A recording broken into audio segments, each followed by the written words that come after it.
Welcome to Cooking While Drunk. I am your drunk. A little bit of vodka, soda water, and some honeydew lemon just to give it a little flavor. Tastes really good. Usually add a little bit of I'll add some honeydew, or not honeydew, agave syrup, but a little lazy today, but still delicious and full of alcohol. Today we're making an easy cauliflower soup. So I got 1/4 of an onion and a little bit of canola oil. You can use vegetable oil. I would not suggest butter because butter will brown and it'll actually change the flavor of the soup. To that I have one carrot that's kind of diced up, or a handful of baby carrots if you're like me, just have those ready and handy all the time. And then one or two stalks of celery that I cut up as well. And I save the green tops for another time, so I like to garnish with it. And those can go in there. Just cook these, get just slightly softened. To this I'll be adding 1 head of cauliflower that you just want to kind of cut up into smaller pieces. You're not pureeing now, but we're gonna put them in with the broth. So if you cut up smaller pieces, it will soften, faster. So you can nothing fancy. You can even just break them up with your hands. Give this a stir. I just like to brown the onions first. So now that they're a little soft, I'm going to hit them up. A little bit of pepper. About a pinch or two of kosher salt and pepper. Sorry. I gotta put everything on one side of the counter, so I have to keep going back and forth. A couple of grains of salt. Just kidding. I know I call the salt pepper and I call the pepper salt. So even. All right. So now everybody in the pool or everybody in the tub, then we'll fill it. Cauliflower.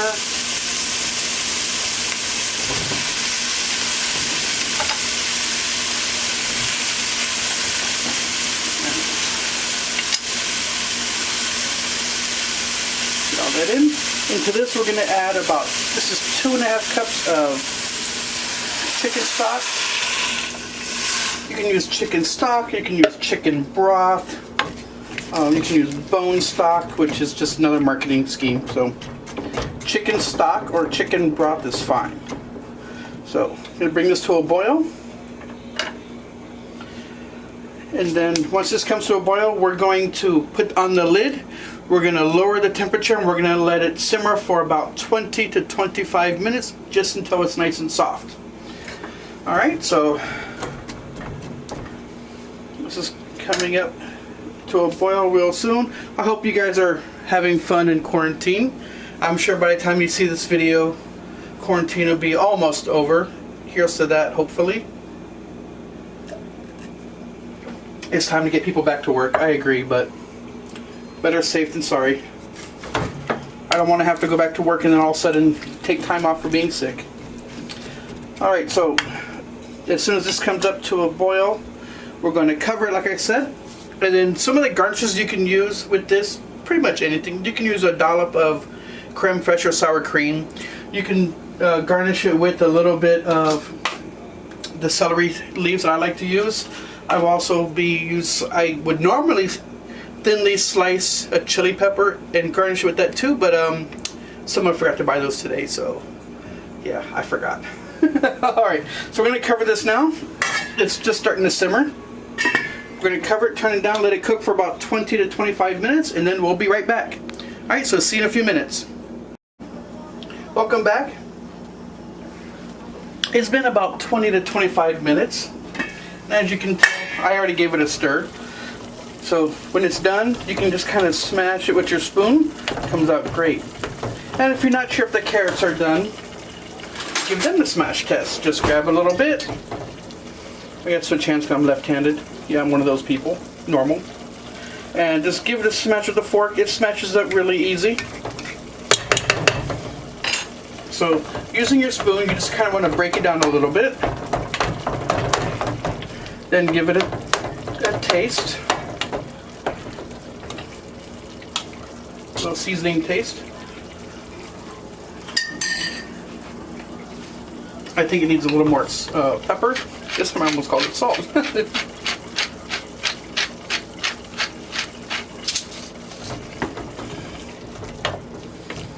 And to this, we're going to add about 1.5 cups of pepper. What is wrong with me? Hang on. That's what I needed. Needed this tip. We add about 1.5 cups of whole milk. This is actually lactose-free milk, so my daughter can have it because she is lactose intolerant. So we're going to let this simmer for a second. Let that come up to a simmer. As it simmers, you want to keep it, you want to stir it a little bit just so the milk doesn't burn. Even though it's lactose-free milk, it still has the milk fats and it will burn. So you can use cream. When I used to use cream, I would actually use about 1 cup of cream itself. I love cream. Yes, it's not really the best for you, but I use heavy cream in almost everything. And then people start saying, use less cream or do something with milk instead. So the idea for this recipe now is just something that with ingredients you already have. You probably already have carrots. You already have celery, and you probably have a head of cauliflower in your fridge already. Alright, so once this just gets up to a nice little simmer, let's see, I already added, so what I'm going to add is I'm going to sneak in a little bit of garlic powder at the end. Just adds another dimension of flavor. And I'm tempted to add chili flakes, but my wife has this thing about me adding chili to everything. She had the nerve to say, you don't have to put chilies in everything. And my response to that was, there's the door. We really did have an argue about it. Alright, so now it's up to temperature. You can see it's getting nice and warm. Starting to bubble around the edges a little bit. So while that simmers, I'm going to have a sip. Do another taste test. Make sure the seasonings are good since I just added the garlic.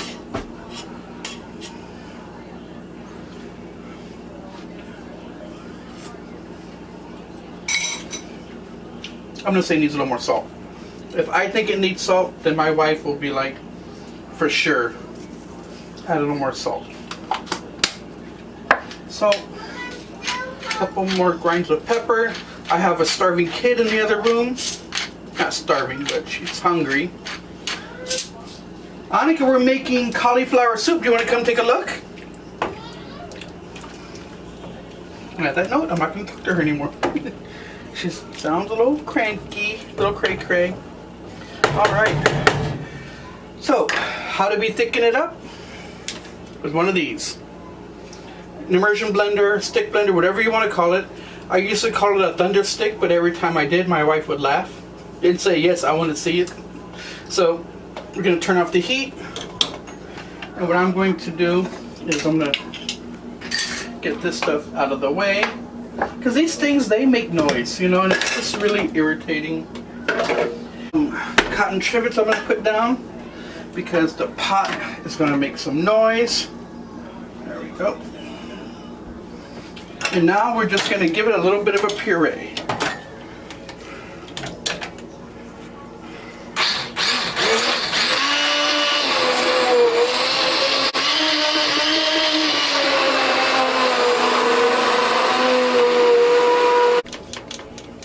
I'm not going to scream that I just splattered myself on my forehead. I'm not going to scream like a little girl, even though I really want to.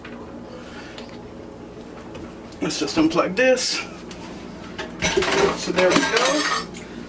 We've got this nice and pureed up. Time to bowl. I'm going to use my little gray bowl. I have to say the word gray, otherwise my wife yells at me because I always call it green because I can never remember the color of it. Now to garnish, nice little ladle of the soup. And I like to garnish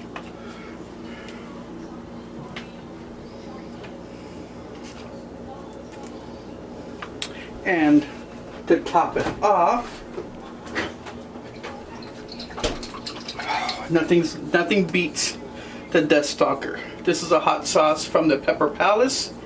Really good, very spicy, really hot, but it has a whole depth of flavor. This was a Father's Day gift from my daughter last year, my 2-year-old at that time. My wife just took off, went out to Fisherman's Wharf area, or Embarcadero, I guess you can say.